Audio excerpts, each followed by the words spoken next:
Hello, welcome back to Lactation Station. I'm Michaela, and today we're going to talk about a couple of different things. And the first thing I want to talk about is age. Does age really matter when you're lactating? First, let me say that no matter your age, 19 to 60, your milk is still a good product. It doesn't go sour, it isn't bad, or any of that stupid shit.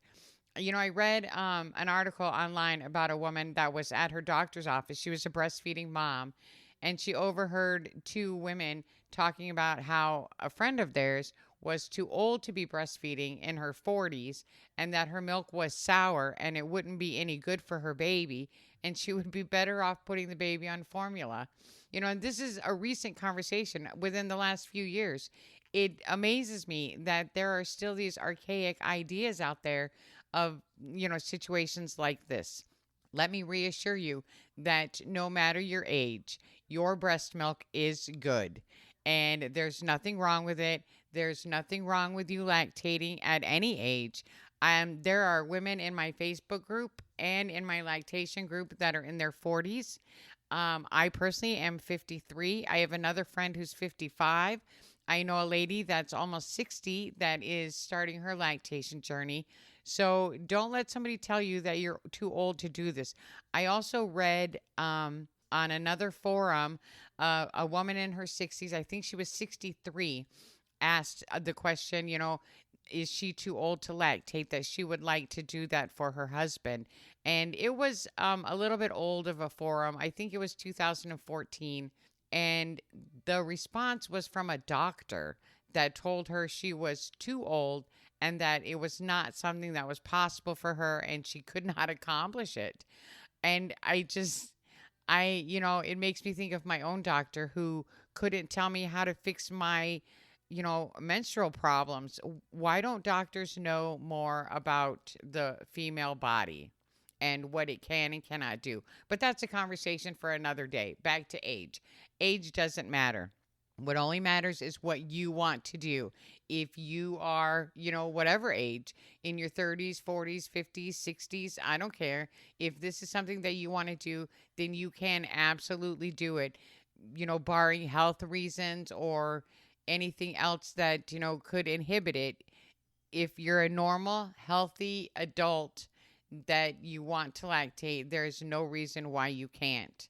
I did find a quote by a lactation consultant online who explained that the quality of breast milk does not change over time, regardless of your age, your socioeconomic status, the length of time you have been away from breastfeeding, your country of origin, or any other parameters that you could possibly consider. Breast milk remains high quality and chock full of nutrients and antibodies. And that quote was in direct correlation to breastfeeding moms. But that same logic applies to us as well while we're inducing. There's nothing wrong with your milk, so don't think that there is. If you want to start lactating, it doesn't matter what your age is. Just start. Don't let people tell you that you can't. All right, so the next thing that I want to talk about is transgender lactation. And I don't profess to be an expert in any way, shape, or form. I just, have a little bit of information that I know that I want to put out there that may help somebody. And I also want to add that nothing that I say should replace anything that your doctor tells you. Inducing lactation can present more of a challenge for transgender individuals. In, most of these cases, you can generally refer to three components that you're going to need to follow: hormonal priming of your mammary tissue, prolactin promotion, and hormone withdrawal and then expression. Hormonal priming of the mammary tissue in non gestating people generally involves a combination of oral contraceptive with estrogen and progesterone. You need to take it continuously for months without a menstruation phase, which means if you've ever seen birth control pills, you have, I don't know, I haven't taken them in so long. You have, I think, 25 days of the regular pill and then 5 days that are sugar pills. So you just skip those sugar pills. Women who have transitioned will likely already have a medication regimen that includes estrogen and progesterone and an androgen blocker. If they have not had a bilateral, I don't know how to say this, orchitectomy. No, I know that's not right.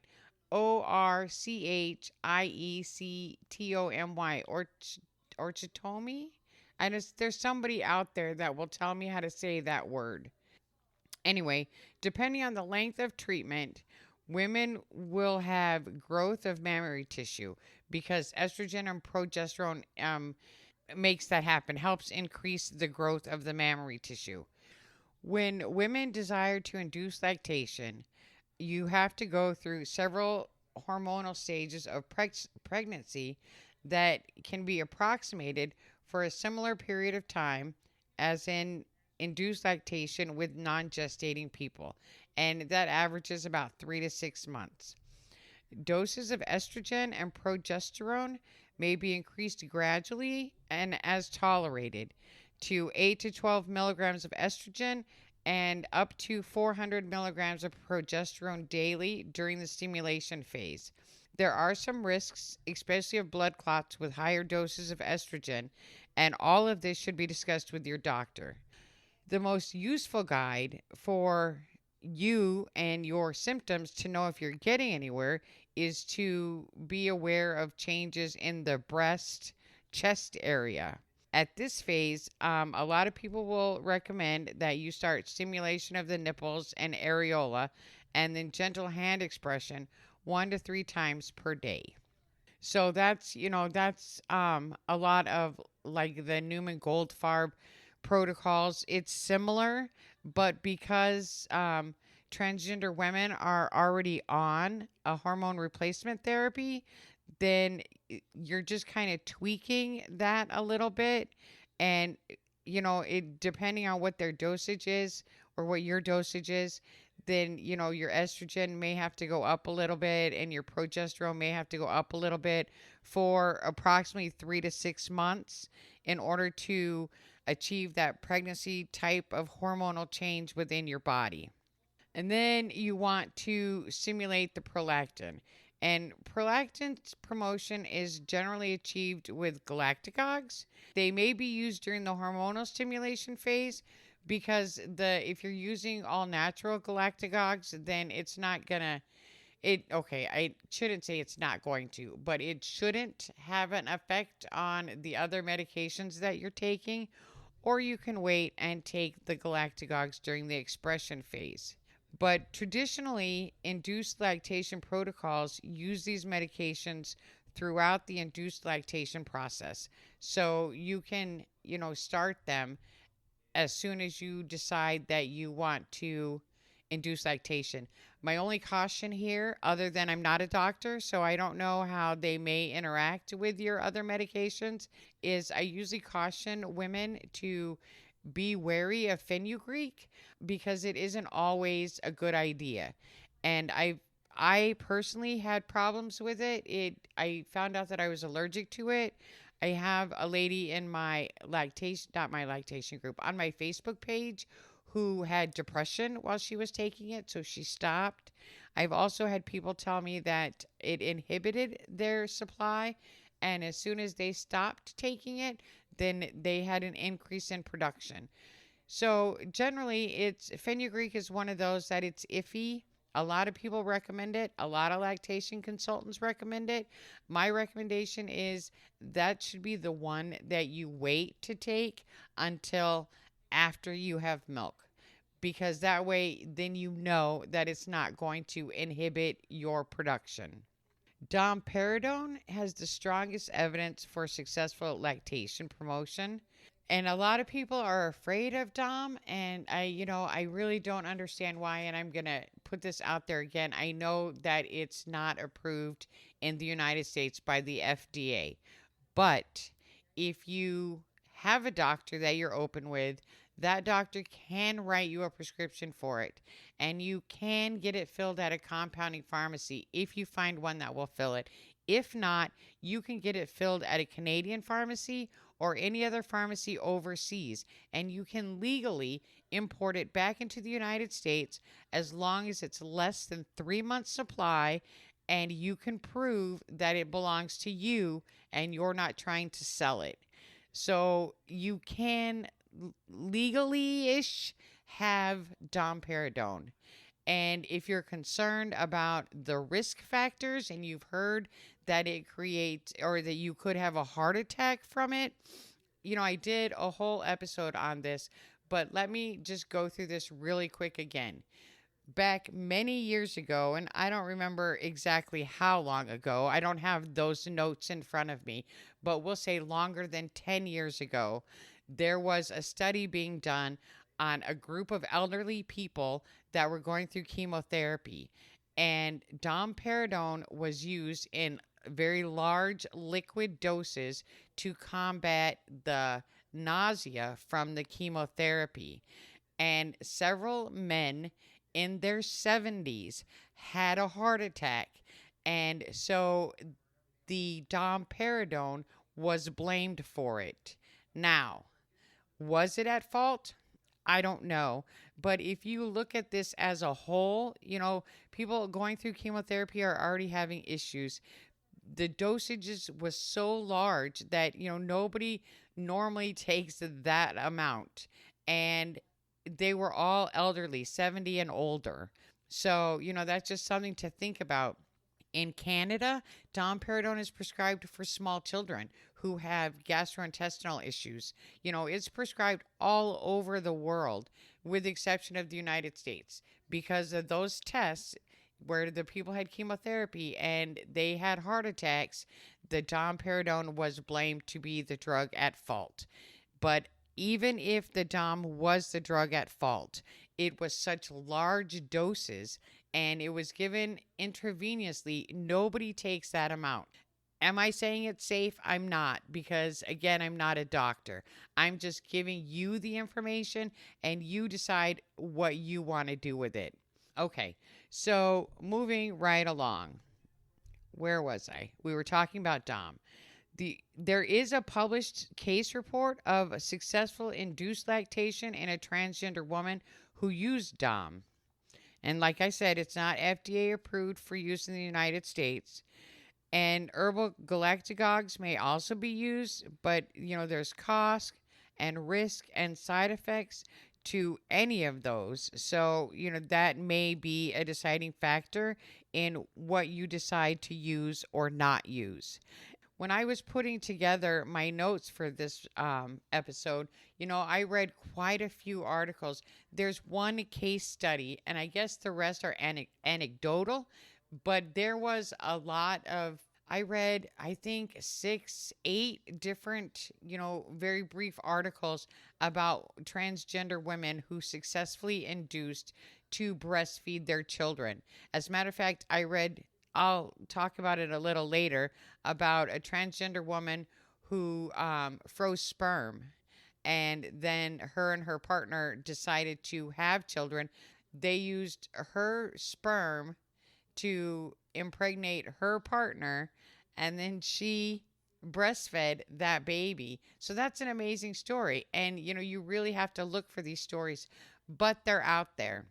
Okay, so after the prolactin, then we move to the expression. And expression in general, you withdraw from all the high doses of estrogen and progesterone during the expression phase. So now we'll say it's 3 months later. And then you resume your original estrogen and progesterone dosage. Alternately, estrogen may be lowered even further. It can be dropped all the way down to 0.025 milligrams of an estradiol patch. Side effects of lowering estrogen to this level must be considered, though, if you've been well maintained at a higher level previously. Okay, so during this phase, this is when you want to start consistent hand expression and or pumping.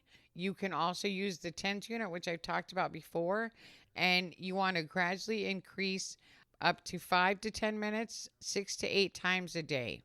You need to talk to a lactation consultant at this point. Well, I mean, you don't need to, but they can help you with, excuse me, they can help you with flange fitting, teaching you about pumps if you don't know, and all that stuff. So, a lactation consultant can be a really helpful tool in your journey.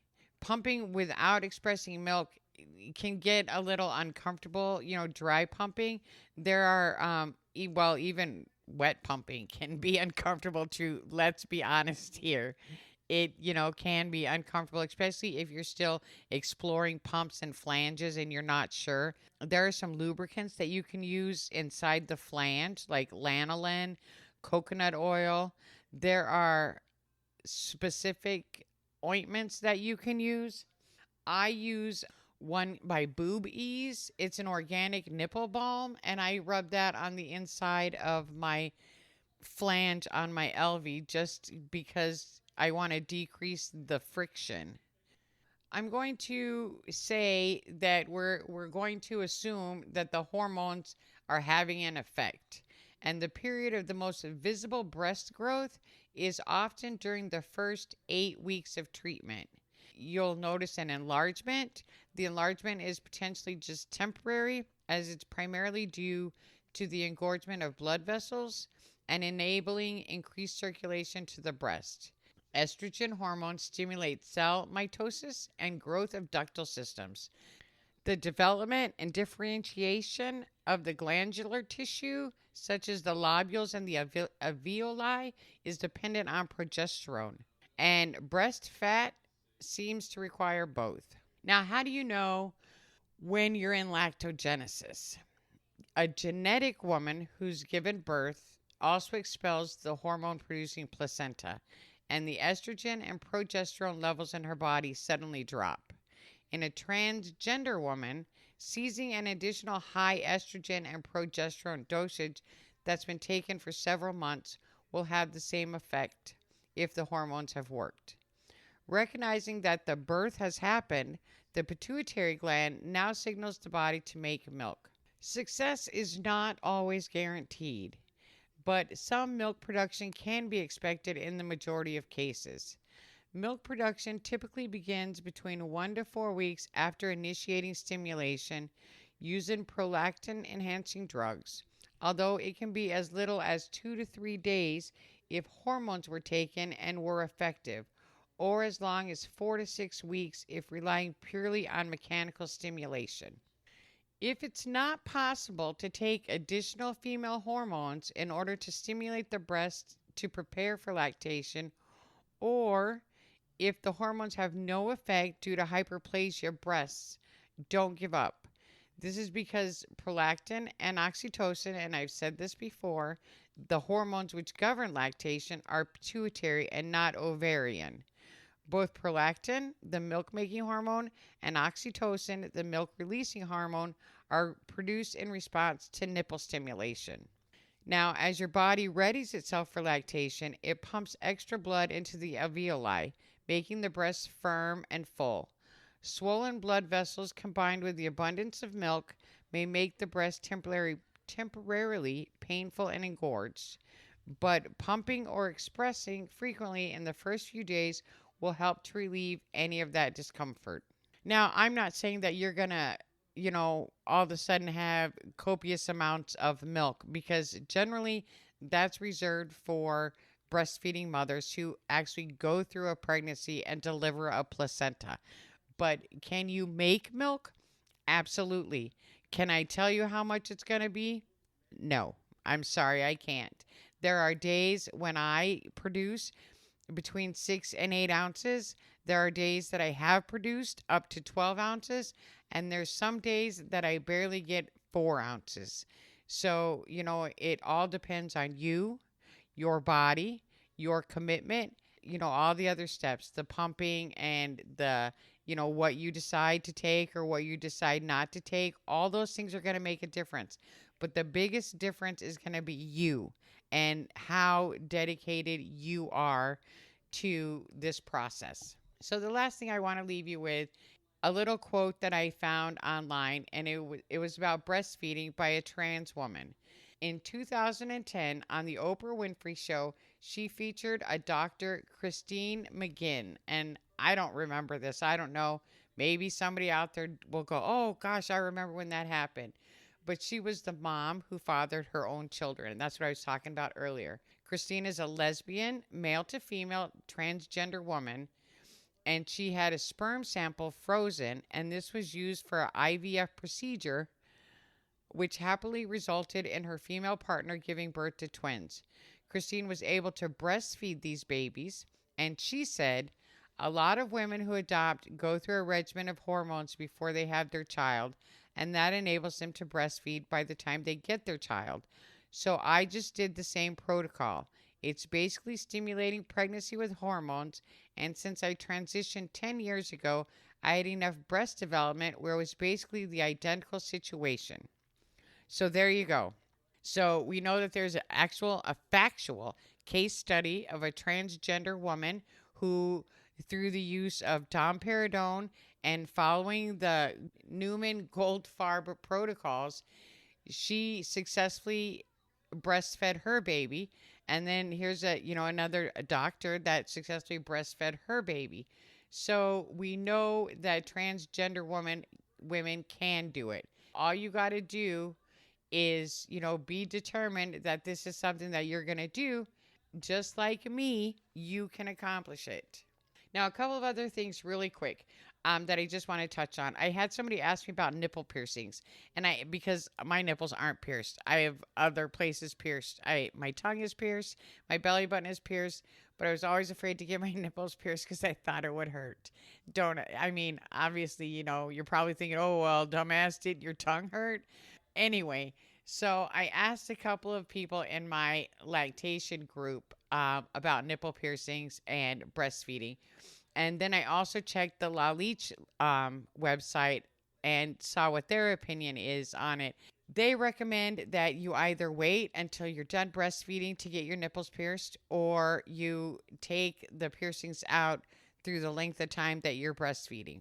Now, the ladies in my lactation group said that because I asked, can't you just take them out, feed or suckle your partner, whatever, and then put them back in? I was told that they heal up too quickly, and you can't just take them out and put them back in and take them out and put them back in. If you want to get your nipples pierced, but you're thinking about lactating, I don't know. I guess you still could, but it's going to make it a little complicated to pump or suckle a partner because there's also the choking hazard of the jewelry. So I guess that, that decision is up to you.